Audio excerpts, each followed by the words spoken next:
आ जाइए। बंटी जी, कोई काम? अरे नहीं नहीं, तुमसे क्या काम होगा। मैं तो बस ये पूछने आई थी कि तुम आराम से तो हो, किसी चीज की जरूरत तो नहीं तुम्हें?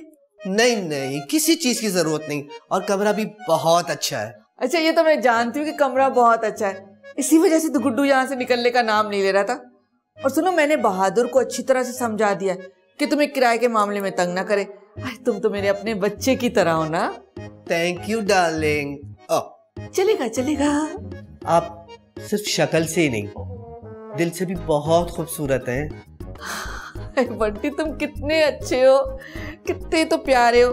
तुम्हें तो लोगों के बारे में बहुत पहचान है, समझ जाते हो उनके बारे में। अच्छा, मुझे एक बात तो बताओ, तुम जो ये कह रहे थे कि तुम्हारे मेकअप में कमाल है, जादू है, तुम इंसानों को बदल देते हो, तो क्या ये वाकई सच है? हाँ, एक दफा का जिक्र है कि मैंने 80 साल की खातून का मेकअप किया और वो एकदम जवान लगने लगी। फिर क्या हुआ? जब वो मेरे पास से मेकओवर करा के निकली तो गली के आवारा लड़कों ने उन्हें सीटियां मारी। 80 साल की औरत को? 80 साल की कहाँ, मुझसे मेकअप करा के वो 25 साल की लग रही थी। हाय हाय। अच्छा, फिर बताओ ना, फिर क्या हुआ? पता है, जो लड़के उनको छेड़ रहे थे ना, उनमें उनका पोता भी था, वो अपनी दादी को नहीं पहचाना। कितनी मजे की कहानी। इसका मतलब है कि वाकई तुम्हारे मेकअप में जादू है।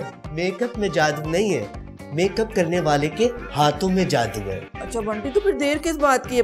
अब तुम मुझे भी पहले ज्यादा जवान और खूबसूरत बना दो। जवान तो मैं हूँ, लेकिन मैं चाहती हूँ कि शादियाँ को चलाऊं। इसमें कोई मसला ही नहीं। अभी बंटी काम शुरू करेगा और आप मजीद खूबसूरत हो जाएंगी। सच में?